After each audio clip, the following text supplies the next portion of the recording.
नमस्कार दोस्तों, आज के इस सेक्शन में हम पढ़ेंगे लवणीय मृदाएं। देखो, पिछला जो लेक्चर हमने लिया था उसके अंदर हमने अम्लीय मृदाओं की बात की थी। आज हम पढ़ेंगे लवणीय मृदाएं, है ना।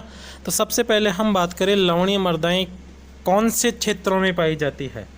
तो ये मृदाएं शुष्क यानी जहाँ पर सूखा स्थान होता है, जहाँ पर बारिश कम होती है, और अर्ध शुष्क जलवायु वाले क्षेत्रों में पाई जाती है। शुष्क है ना, जैसे बाड़मेर, जैसलमेर वगैरह उधर, है ना। तो ये मृदाएं शुष्क व अर्ध शुष्क जलवायु वाले क्षेत्रों में पाई जाती है। लवणीय मृदाएं कहाँ पाई जाती है? शुष्क और अर्ध शुष्क जलवायु वाले क्षेत्रों में पाई जाती है। जहाँ की जलवायु शुष्क हो या अर्ध शुष्क हो, उन क्षेत्रों में पाई जाने वाली मिट्टी होती है लवणीय। अब कौन कौन से, जैसे हरियाणा, यानी जो लवणीय मिट्टी है उसको किन किन नामों से जाना जाता है? हरियाणा व पंजाब में लवणीय मिट्टी को कल्लर, भर, राकर, बर्रा या बरी कहते हैं। कल्लर थर है, ये थर, राकर, बर्रा या बरी कहते हैं। हरियाणा में जो लवणीय मिट्टी होती है उसको कल्लर, थर, राकर या बर्रा व बरी के नाम से जाना जाता है। ठीक है दोस्तों, बता सकते हो हरियाणा में लवणीय मिट्टी को, पंजाब में लवणीय मिट्टी को कल्लर भी कहते हैं, थर भी कहते हैं, राकर भी कहते हैं, या बर्रा व बर्री के नाम से भी जाना जाता है।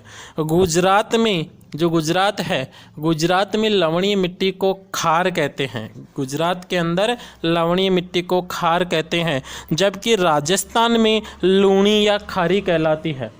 राजस्थान में लवणीय मिट्टी को लूणी या खारी कहते हैं। आंध्र प्रदेश में इसे उप्पू या चोड़ू कहते हैं, उप्पू या चोड़ू। ठीक है, तो राजस्थान का तो याद रखना लूणी व खारी, गुजरात में खार कहते हैं। ठीक है, आंध्र प्रदेश में उप्पू व चोड़ू के नाम से जाना जाता है। राजस्थान में लगभग 3.74 लाख हेक्टेयर मृदा लवणीय व क्षारीय है। ठीक है, राजस्थान में 3.74 लाख हेक्टेयर मृदा लवणीय व क्षारीय है। ये आंकड़ा याद रखना, ये आपके कंपटीशन के एग्जाम में भी पूछा जा सकता है। जेट के, आईसीआर के, जो भी आगे एग्रीकल्चर से रिलेटिव जो भी एग्जाम देते हो उनमें पूछा जा सकता है कि राजस्थान के कितने हेक्टेयर के अंदर लवणीय मिट्टी पाई जाती है। तो राजस्थान में 3.74 लाख हेक्टेयर मृदा लवणीय होती है। अब हम बात करते हैं कि ये जो लवणीय मिट्टी होती है, ये लवणीय मिट्टी किस वजह से बनती है। तो लवणीय मृदा बनने के कारण के ऊपर हम चर्चा करें, है ना। तो पहला पॉइंट है शुष्क जलवायु। शुष्क क्षेत्रों में वर्षा कम और ताप अधिक होता है। हम जानते हैं जहाँ की जलवायु शुष्क होती है वहाँ पर वर्षा तो कम होती है और ताप अधिक होता है। तो अधिक ताप होगा तो वहाँ पर वाष्पीकरण भी अधिक होगा, और वाष्पीकरण होने से क्या होगा, जो मिट्टी के अंदर जो लवण होते हैं वो पानी के साथ मृदा की सतह पर आ जाते हैं और सतह पर आकर इकट्ठे हो जाते हैं, जिससे मृदा लवणीय हो जाती है। भाई जैसे जैसे वाष्पीकरण होगा तो पानी नीचे से ऊपर आएगा और पानी के साथ पानी में घुलनशील लवण भी आ जाएंगे। अब वो लवण सतह पर रह जाते हैं और पानी पानी वाष्पित हो जाता है, क्योंकि लवण तो अवाष्पशील होता है ना।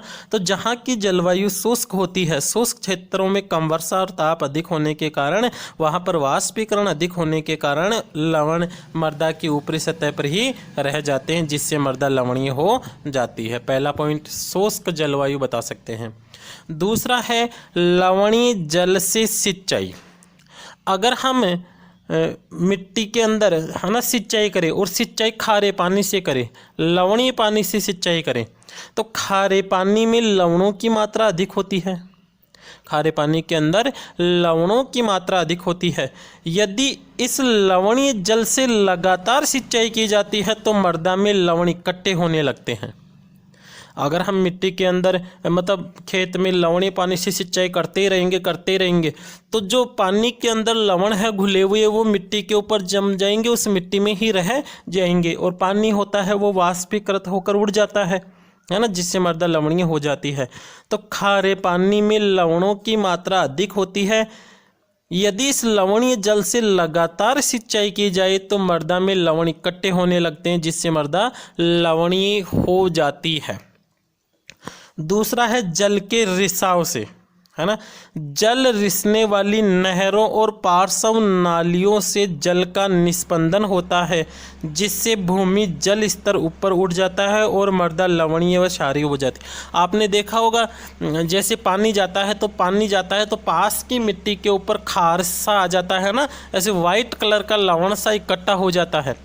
आपने देखा होगा किसी नाले के अंदर भी पानी बह रहा है तो उस नाले के पास वाली मिट्टी के अंदर खार आ जाते हैं, मतलब पानी के साथ साथ लवण मृदा की ऊपरी सतह पर इकट्ठे होने लगते हैं। अब मृदा की ऊपरी सतह पर लवण इकट्ठे होने लगेंगे तो मिट्टी कैसी हो जाएगी? क्षारीय। तो जल रिसने वाली नहरों और पार्श्व नलियों से जल का निस्पंदन होता है ना। जल मिट्टी के अंदर सोखता हुआ एक स्थान से दूसरे स्थान पर आता है, जिससे भूमि जल स्तर ऊपर उठ जाता है और मृदा लवणीय व क्षारीय।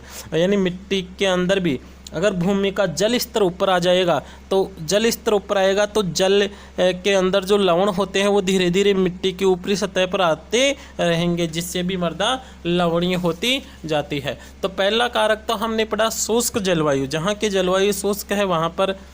दूसरा हमने पढ़ा लवणीय जल से सिंचाई।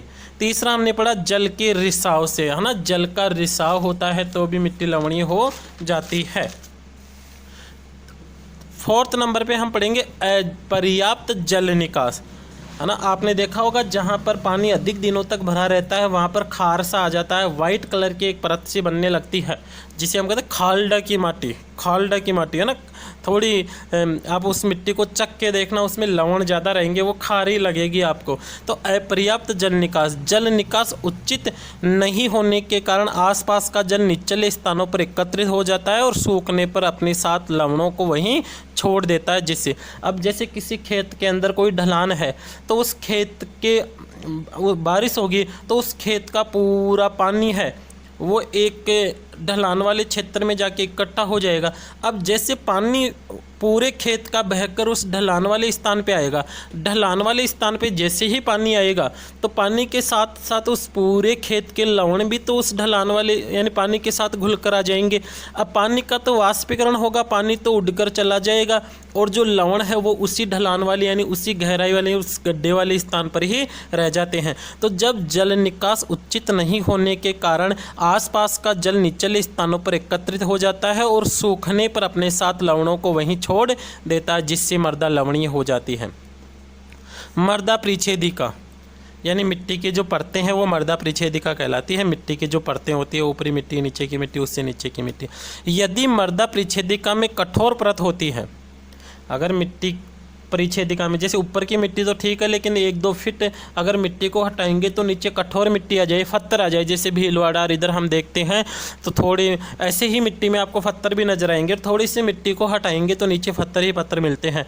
तो अगर मिट्टी की परिच्छेदिका प्रोफाइल कठोर परत होती है ना, यदि मृदा प्रोफाइल में कठोर परत होती है तो जल विलेय लवण ऊपरी वाले भूभाग में ही रहते हैं। जो पानी के अंदर लवण घुल जाते हैं वो मिट्टी की गहराई में नहीं जा पाते हैं। भाई मिट्टी की प्रोफाइल यानी मिट्टी कठोर है तो पानी कम सोखेगी या सोख ही नहीं पाएगी अगर पत्थर होंगे। तो वहाँ पर क्या होगा, जो लवण होते हैं वो मृदा की ऊपरी सतह पर ही रह जाते हैं और वाष्पीकरण के समय ये लवण मृदा की ऊपरी सतह पर इकट्ठे हो जाते हैं तथा मृदा लवणीय हो जाती है। फिर से समझना इसको, प्रत्येक लाइन को अच्छी तरह से क्लियर करना। यदि मृदा प्रोफाइल में कठोर परत होती है तो जल विलेय लवण ऊपरी वाले भूभाग में ही रहते हैं।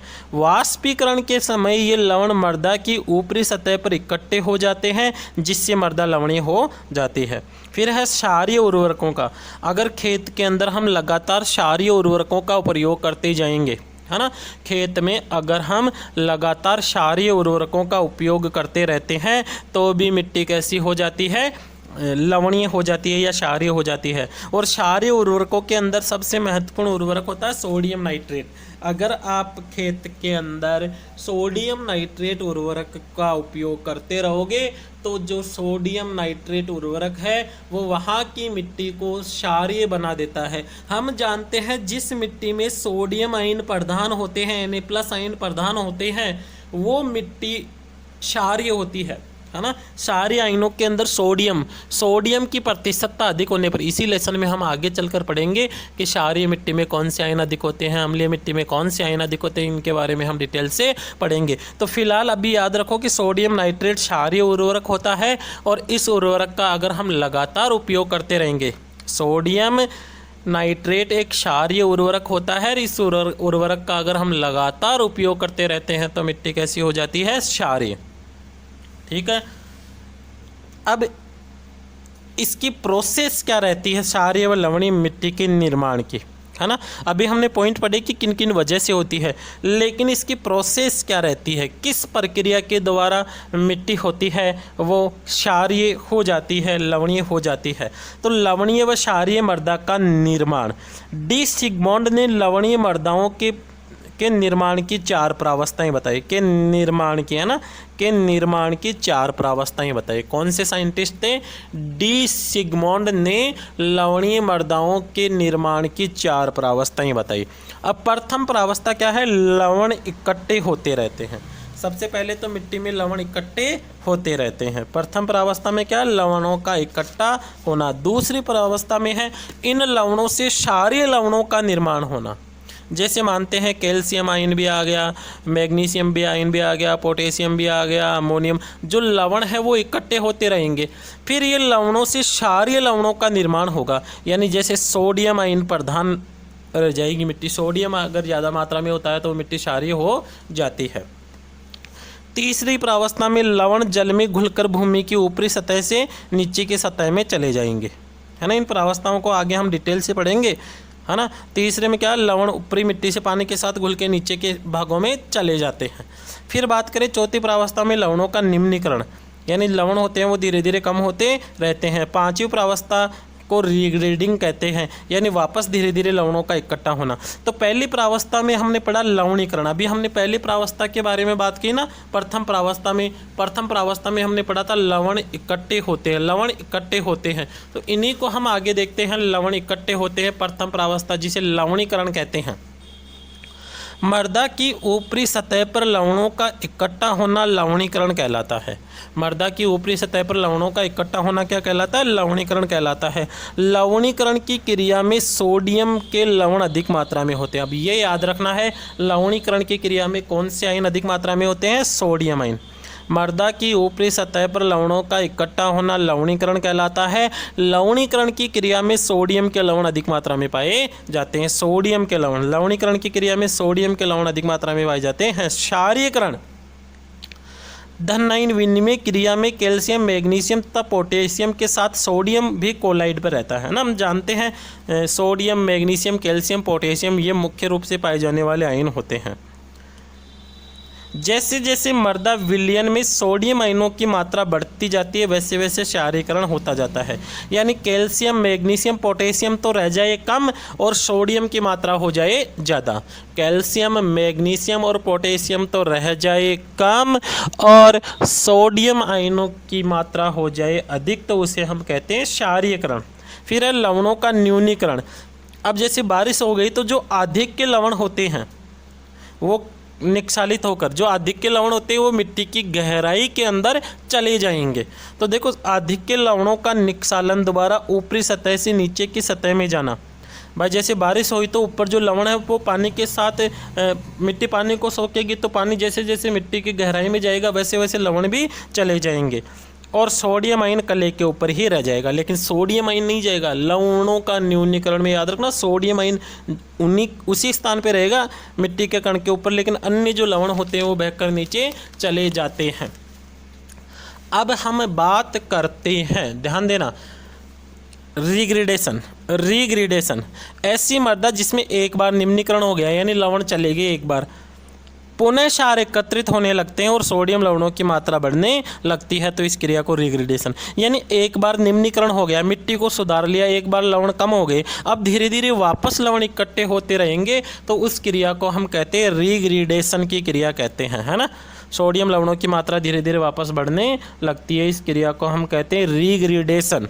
ठीक है दोस्तों, तो यहाँ तक इस लेक्चर को देखें एक दो बार और अच्छी तरह से ध्यान रखें कि लवणीय मृदा कौन से स्थानों में पाई जाती है, कौन से स्थान पर लवणीय मिट्टी को क्या कहते हैं, और लवणीय मिट्टी के निर्माण के कौन कौन से कारक हैं, और इस निर्माण की प्रावस्थाएं जो डी सिगमंड के द्वारा दी गई थी वो कौन कौन है। आगे के जो आगे का लेक्चर होगा उसके अंदर हम लवणीय, क्षारीय और अम्लीय मृदाओं के बारे में हम डिटेल से पढ़ेंगे, यानी लवणीय और क्षारीय मृदाओं के बारे में हम विस्तार से पढ़ेंगे कि लवणीय और क्षारीय वैसे सेम होती है लगभग, लेकिन इनमें जो थोड़ा बहुत अंतर होता है वो कौन सा होता है, इसके बारे में हम डिटेल से पढ़ेंगे। दोस्तों, एग्रीकल्चर के स्टूडेंटों के लिए ये लेसन बहुत महत्वपूर्ण है, क्योंकि आगे चलकर आप जब कंपटीशन के एग्जाम देंगे तो वहाँ पर लवणीय, क्षारीय, अम्लीय मिट्टियों से रिलेटिव 1-2 क्वेश्चन तो पूछे ही जाते हैं। तो दोस्तों, अभी तक भी आपने चैनल को सब्सक्राइब नहीं किया है तो चैनल को सब्सक्राइब कीजिए। धन्यवाद।